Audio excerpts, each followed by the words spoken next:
Most trendy চকলেটের ভেতরে একটা হচ্ছে কুনাফা চকলেট। এখন বর্তমান সময়ে এটা একটা ট্রেন্ড। আসসালামু আলাইকুম। প্রথমে মিল্ক চকলেট এবং হোয়াইট চকলেট আমরা মাইক্রোওভেনে মেল্ট করে সাইডে রেখে দিব এবং একটা সিলিকনের মোল্ডে আমি হোয়াইট চকলেট একটু স্প্রেড আউট করে দিচ্ছি যেন একটা মার্বেল ইফেক্ট আসে এবং দেখতে সুন্দর দেখা যায়। এরপর আমরা একটা হচ্ছে ননস্টিকের কড়াইয়ে বাটার দিয়ে কিছু সেমাই ভেজে নিব এবং এটাকে আমরা গোল্ডেন ব্রাউন করে ভেজে নেব। এরপর এটাকে আমাদের ঠান্ডা হতে দিতে হবে।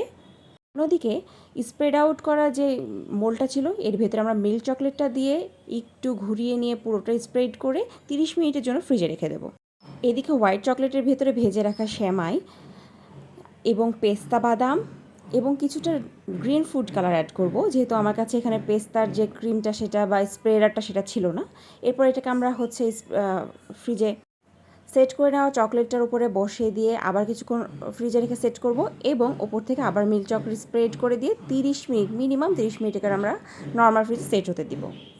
জাস্ট ফ্রিজ থেকে বের করে দেখেন আমি এটাকে ডিমোল করছি, কি সুন্দর দেখাচ্ছে, কি সুন্দর দেখাচ্ছে এবং এটার টেস্ট আসলেই এত মজার, সেটা না খেলে কিন্তু বোঝা যাবে না। সো আপনারা বানিয়ে খেতে পারেন। আর যদি আপনারা আমাদের কাছে আমাদের পেজ অর্ডার করতে চান তাহলে অবশ্যই অর্ডার করতে পারেন। এটা অনেক অনেক মজা এবং অনেক ইয়ামি। সবাই অনেক ভালো থাকবেন।